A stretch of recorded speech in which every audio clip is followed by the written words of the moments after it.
The text message lit up my phone at 3 a.m. Sign the divorce papers tomorrow.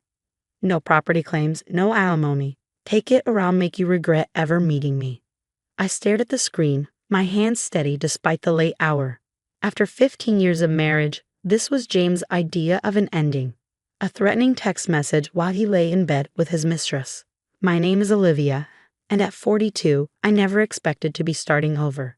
But here I was sitting in my home office surrounded by the evidence of my husband's betrayal, carefully collected over the past year. I typed back a simple response, check your email. Within minutes, my phone exploded with calls. I let them go to voicemail, each one more desperate than the last. James's voice grew increasingly panicked as he realized what I'd sent him. Dozens of videos from our home security system, all carefully timestamped and archived. Olivia, pick up the damn phone. He shouted in his latest message. You had no right to record private conversations.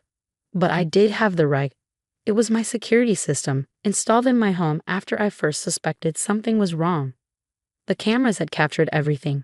James and his mistress, Vanessa, planning how they forced me out. Their careful schemes about hiding assets, their discussions about making me seem unstable to gain an advantage in the divorce. She'll never fight back, Vanessa had said in one clip, lounging on my couch while I was supposedly at my sister's house. James says she's too afraid of confrontation. They'd underestimated me. Badly. Another text from James. Delete those videos now. You're violating our privacy. I smiled, remembering all those nights I'd spent cataloging their conversations, building my case while they thought I was oblivious. James had always treated me like I was naive, too trusting. He never realized that trust and stupidity aren't the same thing. The next morning, I walked into our kitchen to find James waiting, his face flushed with anger. Gone was the confident man who'd threatened me via text just hours ago. In his place stood someone who finally realized he wasn't in control. What do you want? He demanded, his voice hoarse. I poured myself a cup of coffee, taking my time to respond. I want what's fair, James. Nothing more, nothing less. Those recordings won't hold up in court, he said, but his voice wavered. My lawyer says. Your lawyer hasn't seen them yet, I interrupted calmly, but mine has. Along with the offshore account statements, the property transfers to Vanessa's name, and the correspondence with your banker about hiding our joint assets. His face went pale. How did you find out? I'm not the helpless housewife you and Vanessa think I am. I've known about your affair for a year. I've watched you plan, scheme, and lie. I've documented everything. She's different, James said, his voice softening. She understands me. We're in love. I couldn't help but laugh. Love? Is that what you call plotting to leave your wife destitute? Planning to claim I'm mentally unstable so you can take everything we've built together? He slumped into a chair, the fight draining from him. What do you want? He repeated. I want a fair division of assets. I want the house you promised Vanessa she could redecorate. I want half of everything you tried to hide. I took another sip of coffee, and I want you to remember something, James. You didn't marry a fool. You married a woman who loved you enough to trust you, but was smart enough to protect herself.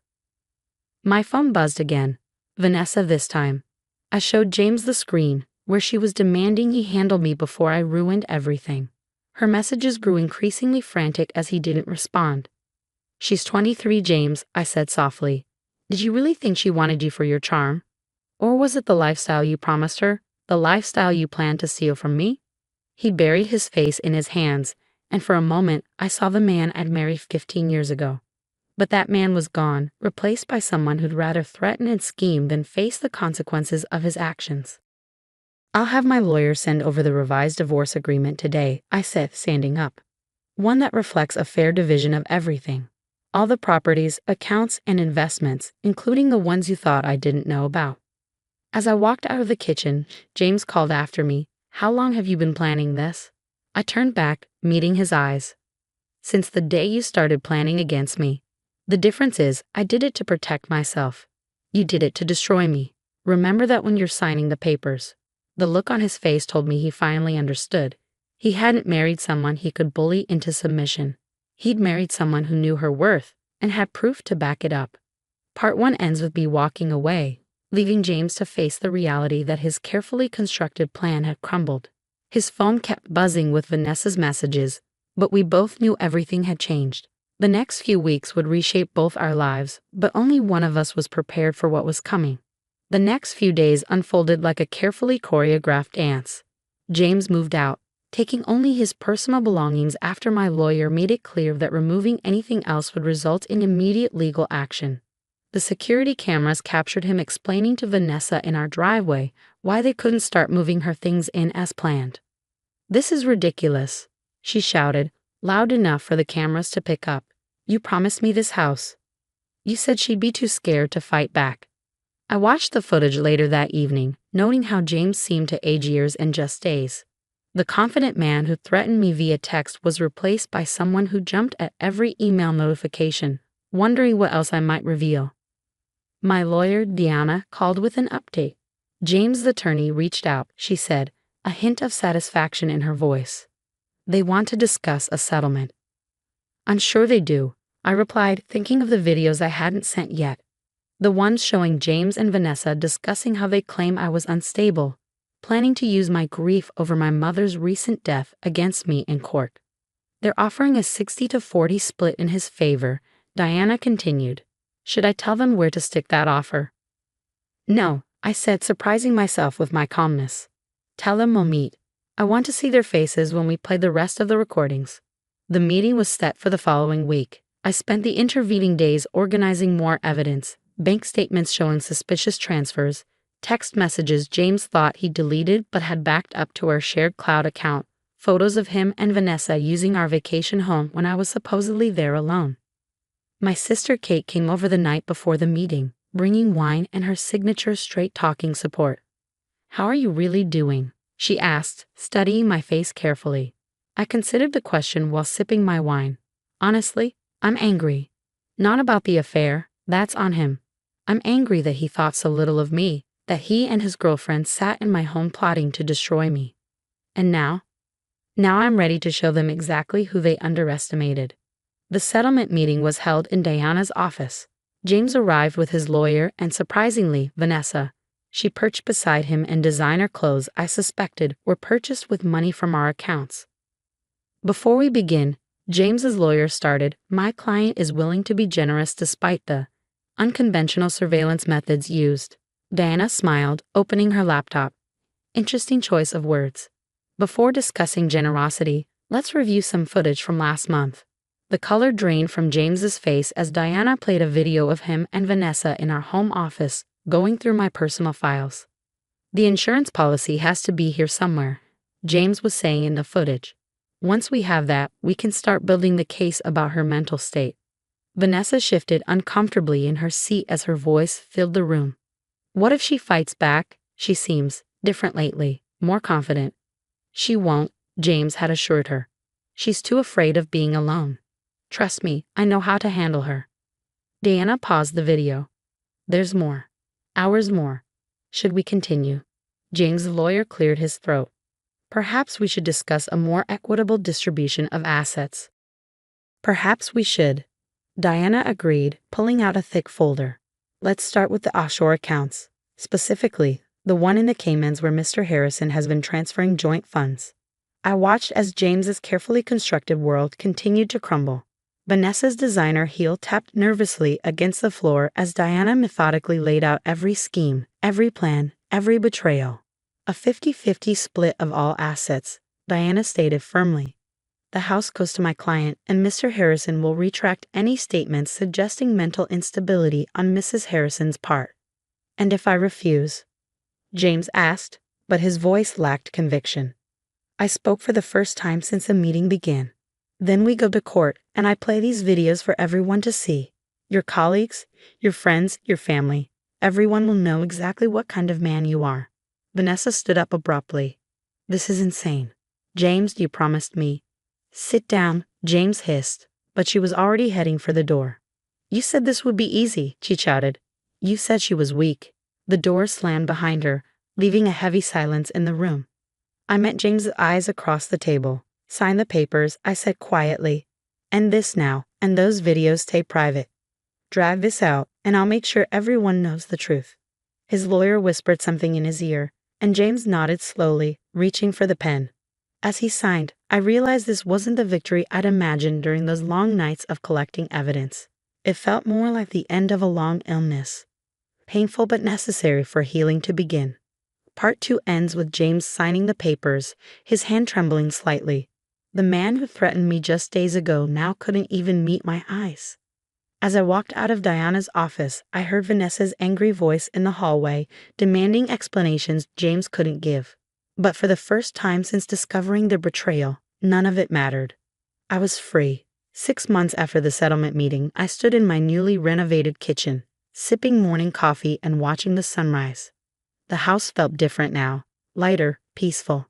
I'd repainted every room, replaced the furniture they plotted on, and transformed the space into something entirely my own. The last box of James' remaining items sat by the door, ready for his sister to collect. I hadn't seen him since the settlement, though I'd heard plenty through the grapevine. Vanessa had left him 3 weeks after the meeting. Once she realized the lifestyle he promised her wasn't materializing, she'd moved on to someone else, someone whose promises she hadn't yet learned to doubt. My phone buzzed with a text from Kate. "Have you seen the email?" I hadn't checked my personal email yet, but when I did, I understood her message.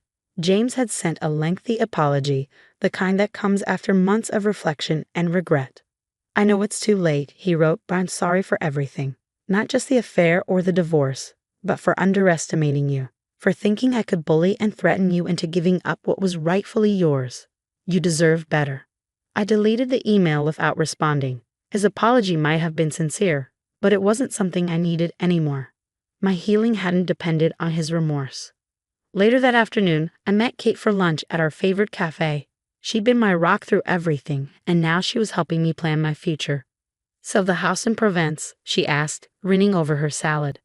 "Have you decided?" I smiled, pulling out my tablet to show her the listing. The small villa I found would be perfect for the writing retreat I'd always dreamed of running. James had laughed at that dream, called it impractical. Now, with my share of our assets and newfound freedom, it was becoming reality. "I'm making an offer tomorrow," I said.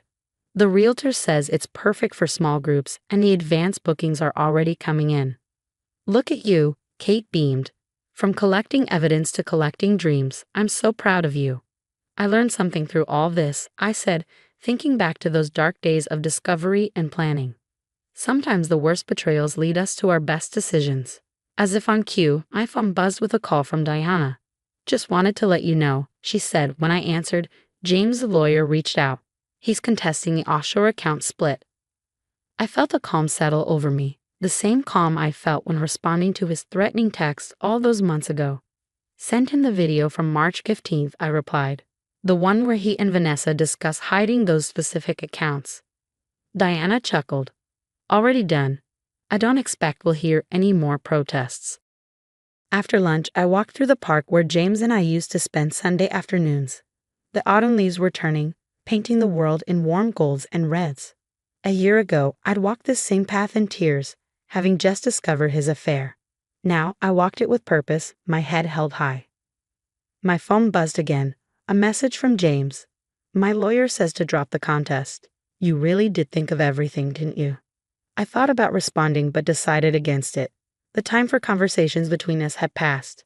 Instead, I opened my laptop at a nearby cafe and finalized my offer on the Provence villa. That evening, as I sorted through old photos for my upcoming memoir writing workshop, I found our wedding picture. We looked so young, so hopeful. I didn't feel sadness looking at it anymore, just appreciation for the journey that had brought me here. Kate called as I was making dinner. "James's sister picked up his box," she reported. "She said he's moving out of state. Apparently, his reputation here is pretty much destroyed." "That's not my problem anymore," I replied, and I meant it. The truth was, I didn't need to see James face consequences or hear his apologies. His betrayal had taught me something invaluable, that I was stronger than anyone, including myself, had believed. Every scheme he and Vanessa had plotted had pushed me to think smarter, plan better, and value myself more. As I finished my dinner on the patio, watching the sunset paint the sky in brilliant colors, I felt profound gratitude. Not for the pain or betrayal, but for the woman I'd become because of it. The one who didn't just survive threats and manipulation, but who turned them into stepping stones toward a better life. My phone lit up with a confirmation email. My offer on the villa had been accepted. In the reflection of the glass doors, I saw myself smile, and it reached my eyes. James had threatened to make me regret ever meeting him, but instead, he'd made me grateful for finding my own strength. Sometimes the best revenge isn't in the evidence you collect or the battles you win, but in the life you build from the ashes of betrayal. Mine was just beginning, and it was more beautiful than I'd ever imagined.